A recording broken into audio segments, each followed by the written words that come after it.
He walked with us. He was obedient till death, and he did it because he loved you. That's the reality. If you don't want to accept that, that's up to you. You're going to have to give an account to God. You might say, okay, do you believe Jesus was Son of God or God? Was he Son of God or was he God? He's both. He's both. Yeah. Or do you think God knows everything? This Dawa script is boring, brother. No, it's not boring. Do you believe God knows everything? Your people have put it in your brain the same questions all day long. No, it's not that. And you're brainwashed, it seems. Your brain is like... Because you're repeating. Do you think it's a coincidence that I've heard all these questions before? I'm saying you believe God. Do you think it's a coincidence that I've heard all these questions before? You're just throwing out questions that you've been taught. Does he know everything? Listen, the fullness of deity, the full... You're throwing question on me is what we're having a discussion. Yeah, but the questions that you're asking me, they're literally word for word. They're literally word for word, the questions. Listen, we don't need to be petty about all the questions. The fact is, Jesus is God in flesh. So when you're saying about human, yeah, he took on human nature fully. So there was limitation. When you say it's human, it's not God. Why do you say that? Oh, you say God took a human form. I put this jacket on. Am I this jacket? No, I understand what you're saying. Exactly. So the form of human, was he God or not? Of course he was God. Of course God knows everything. Boy, Jesus didn't know a lot of things. Because he was 100% human, and he didn't. What do you mean he didn't know a lot of things? What do you mean he didn't know a lot of things? What do you mean? He didn't know, whether the hour. The tree has to feel free or not. He didn't know the hour. He prostrate to God. He worship to God. He prostrated to God. What's the truth of your Bible? So what if he prostrated to the Father? And it doesn't make sense that God prostrates to God. You're not listening, because I said to you that he humbled himself and he took on a form. So you're not listening because you want to talk. Are you saying he was a human? No, he took on flesh. So his origin is not human. Okay, so he was... Unto us a child is born, unto us a son is given. The human nature had a beginning. That God is like, the concept, the belief that you have. Okay, let's put the human. It doesn't make any sense. Let's be honest. Bible is full of corruption. Wait, brother. Pause. Don't regurgitate. Don't vomit. Don't word vomit. I'm just saying. Let's put God nature to the side, because as humans, none of us are going to be able. You're still saying the same thing, and it's very boring, and you're stuck. I'm not stuck. For 1 second, but I've answered. I've been standing here for a long time with you, but you're stuck saying torture. You're still saying the same thing, and I've explained to you that God did not torture, but it was sinners that nailed Jesus to the cross. It's sinners like you and I that caused Jesus to be on the cross, but you're still saying torture. So stop with that nonsense and accept God himself did not torture Jesus. It's sinners, human sinners, that tortured Jesus. You're still not listening. You're still thinking about the next thing. You got forgiven. Listen, let's put that to the side. Do you believe in the 10 Commandments? Oh, Israel, your Lord is one. Yeah, of course, that's one of them. Yeah. Do you believe in the 10 Commandments? Do you believe in the 10 Commandments? I don't know. You don't know? The first one comes to the other one.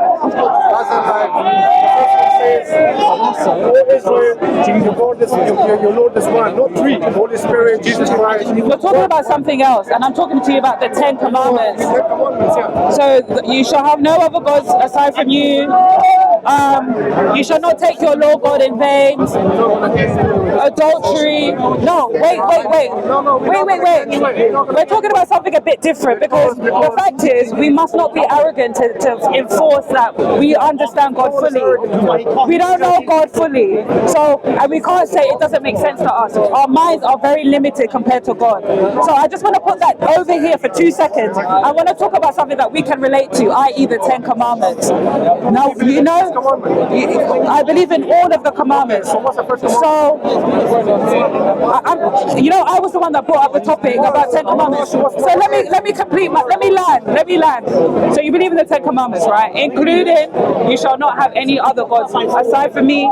You shall not commit idolatry. That is not have graven images. Yeah. You shall not take the Lord's name in vain. You shall not commit adultery. You shall not murder. You shall not steal. You shall not bear false witness against your neighbor. You shall not covet. Yeah, there's a couple. I want to focus on adultery. What is your understanding of adultery? Adultery is clearly one. We know what means. Adultery is like when it's not with someone. I know where you're trying to get. I know where you're trying to get. But there's adultery, right? You might bring the age of. Okay, fine. No, never mind. Let me land then. So adultery then is if you have a married couple and one of them goes and basically has sex with someone that is not your wife or husband. That's what adultery is. You understand? Yes. Okay. So my position to you is, do you think then, if that's the definition of adultery, and the Bible teaches that a marriage is between one man, one woman, yeah?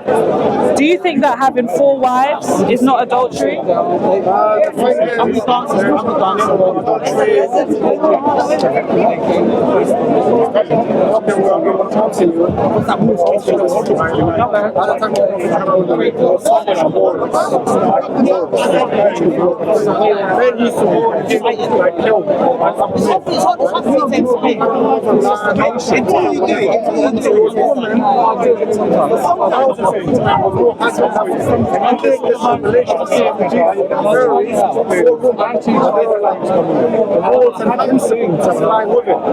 have to be fair, just with all of them, right? With all of them. Because other times, surviving, like for a woman on her own was really, really hard. She couldn't like live by herself, right? At that time, like we're talking about 1400 years ago, 7th century. You're a woman, you couldn't go out, make like your income, earning money, work. There was no work for women. How could you survive? You never answered my question. That's literally your answer. If you think about it. God's commandment given to Moses, thou shalt not commit adultery. Adultery is when you have sex outside of marriage. And marriage is between one man and one woman. No. How many wives did Adam have? Okay. How many wives? Over 800. Multiple. He had multiple wives and multiple concubines. But do you think that is the same? Is it right? Is it good? Is it just? It's not right. So do you think that there is a difference between a king marrying a whole bunch of wives way down the line and the initial creation of God? That was the blueprint. God created the blueprint, which is Adam and Eve. Yeah? There's a difference between that, God's own hand, not creating Adam and 4 wives, or 3 wives, or 10, or 11, but 1. That was God's blueprint. That is different from Solomon, a human being, having multiple wives. Huh? It's before Jesus, yeah. So do you understand my point? So God's blueprint was always Adam and Eve. This is what Jesus taught.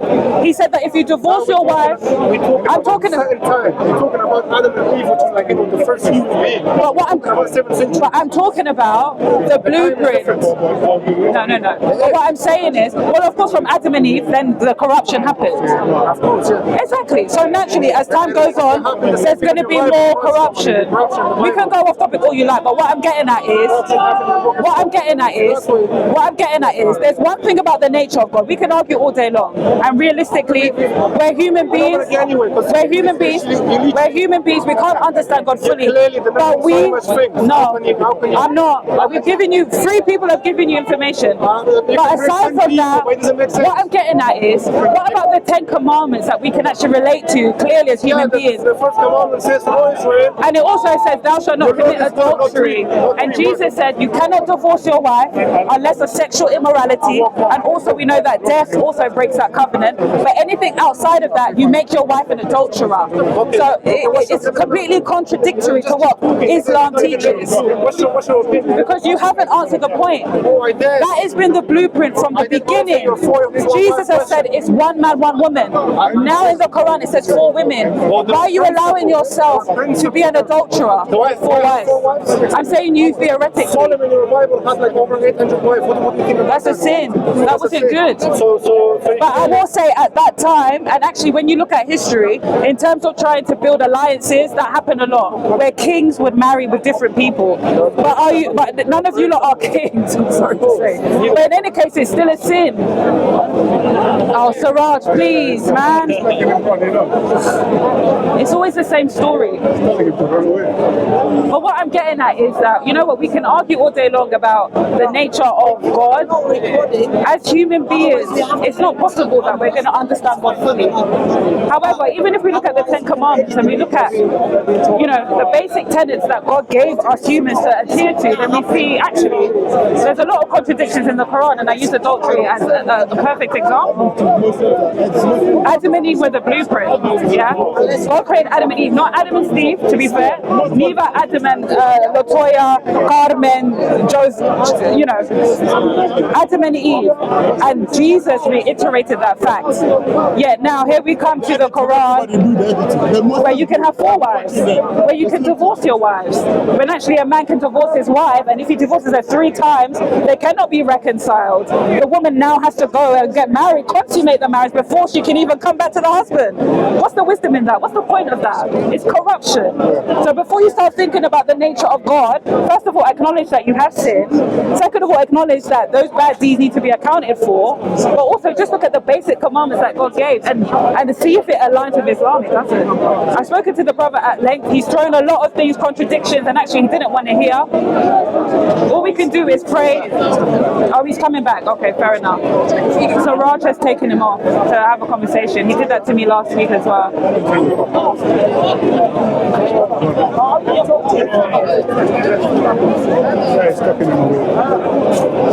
Oh well, it's a good time to start. I'm tired myself, but I don't know. May he think about it. All we can do is sow the seed and try our best to, you know, defend our faith and give them answers. We don't know everything, unfortunately, but only God can give the increase. So we just say pray that He will come to Christ. God bless everyone.